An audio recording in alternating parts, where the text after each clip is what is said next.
présente Musica.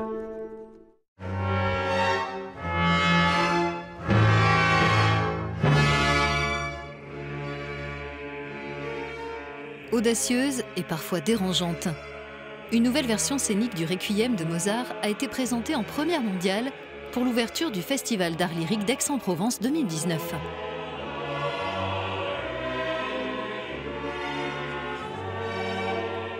Le metteur en scène Romeo Castellucci et le chef d'orchestre Raphaël Pichon bousculent les codes en revisitant la célébrissime Messe des Morts.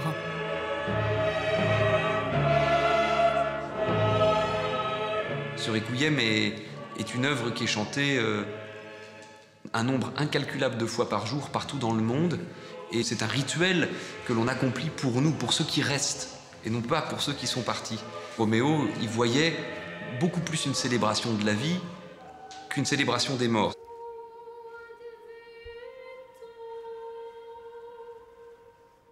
On remonte le fil de la vie en fait. Au début, on découvre sur scène une personne à la fin de sa vie. Puis on part dans le passé. Il y a une femme d'une vingtaine d'années, puis une fillette de 9 ans. Et on termine avec un bébé. Donc la mort est envisagée à l'envers, avec l'idée du cycle de la vie.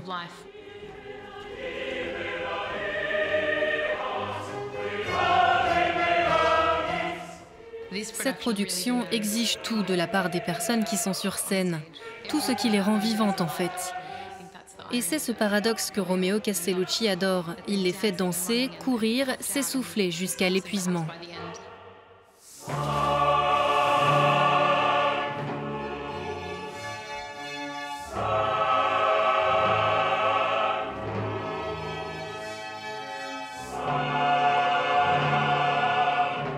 L'histoire derrière ce Requiem est elle-même pleine de drames.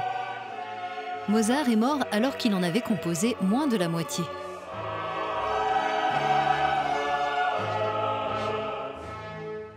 La mort, Mozart en parlait comme de l'une de ses meilleures amies. Et on peut peut-être sentir dans l'ultime correspondance que Mozart a une sorte de prémonition que cette messe des morts deviendrait la sienne.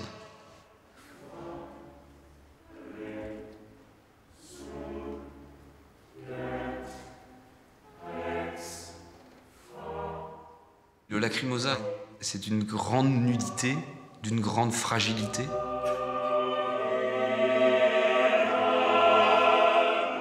Ce qui est beau doit être fragile, doit être vain, doit apparaître et disparaître. Et c'est la disparition de la beauté qui la rend belle.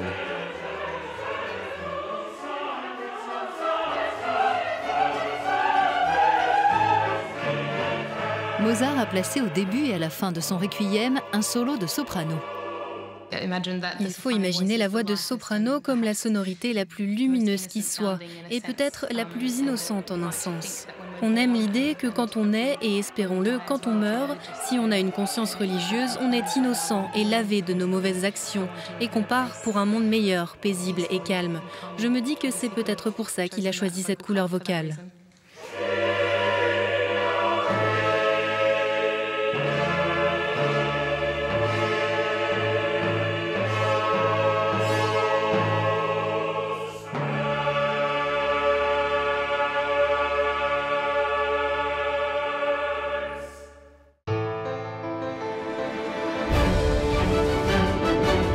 Musica, la passion de la musique avec Rolex.